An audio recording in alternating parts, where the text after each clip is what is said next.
여러분 안녕하십니까? 내외방송 뉴스입니다. 먼저 오늘의 주요 뉴스입니다. 어제 오전 발생한 경기도 성남시 정자교 보행로 붕괴 사고로 한 명의 사망자가 발생한 가운데 인근 다리도 전면 통제됐습니다.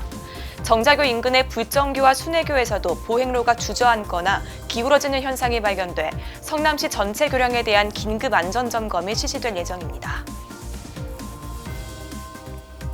올해 우리나라 경제가 1% 성장도 쉽지 않다는 분석이 나왔습니다. 오늘 국제금융센터에 따르면 주요 투자은행이 밝힌 한국 성장률 전망치는 1.1%로 내년에도 2% 성장 달성이 어렵다는 전망입니다. 전북 전주시의회 재선거에서 진보당의 강성희 후보가 당선되면서 진보당이 처음으로 국회에 입성하게 됐습니다. 전북선거관리위원회에 따르면 강 후보는 투표율 39.07%를 얻어 무소속 임정엽 후보를 제치고 당선됐습니다. 후쿠시마 오염수가 방류되면서 200일 만에 제주 해역에 도달한다는 연구 결과가 나왔습니다. 독일의 헬르몰츠 연구소는 후쿠시마 원전 오염수가 방류될 경우 방사성 물질인 세슘이 200일 만에 제주 해역에 280일이면 동해 앞바다에 도착한다고 설명했습니다. 이탈리아 로마에서 동서양이 어우러진 첼로 가야금 공연이 울려 퍼집니다. 김솔 다니엘 첼리스트와 윤다영 가야금 연주자가 오는 26일 로마 비토리아 극장에서 아름다운 선율을 선사합니다. 지금까지 주요 뉴스 전해드렸습니다. 어제 오전 무너진 경기도 성남시 정자교와 불정교에 이어 순회교 보행로도 전면 통제됐습니다.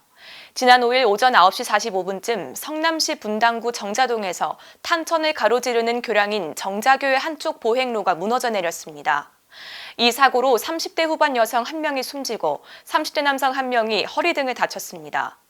정자교뿐만 아니라 1km쯤 떨어진 불정교와 순회교에서도 보행로 일부가 기울거나 주저앉는 현상이 발견됐다는 신고가 접수돼 성남시는 탄천 산책로 이용을 자제해달라고 당부했습니다. 오늘 중으로 담당 점검업체와 순회교 보행로에 대한 안전점검을 한 후 이상이 없으면 보행로 통행이 재개될 예정입니다. 성남시는 200여 개의 전체 교량에 대한 긴급 안전점검을 실시할 계획입니다. 주요 투자은행들이 올해 우리나라의 경제 성장률 전망치에 대해 1% 성장도 위태롭다고 예측했습니다. 국제금융센터의 보고서를 살펴보면 주요 외국계 투자은행들이 올해 우리나라의 성장률 전망치 평균을 1.1%라고 집계했습니다. 우리 경제 성장률을 1% 미만으로 전망한 투자은행들도 있었는데 추가적인 하향 전망치가 나올 경우 평균 1% 미만까지 내려갈 것으로 보입니다. 최근 소비자 물가 상승률이 3% 초반으로 낮아지고 경상수지 적자까지 반영된 것으로 보이는데 투자은행들도 내년엔 2% 성장 달성도 쉽지 않을 것으로 내다봤습니다. 내외방송 뉴스를 마칩니다. 시청해주신 여러분 고맙습니다. 안녕하십니까? 정지원입니다. 좀 더 빠른 소식을 원하신다면 오른쪽에 있는 구독하기 버튼을 눌러주시기 바랍니다. 알림 설정까지 완료하시면 영상이 올라오는 즉시 확인하실 수 있습니다. 저희 내외방송을 시청해주셔서 정말 고맙습니다.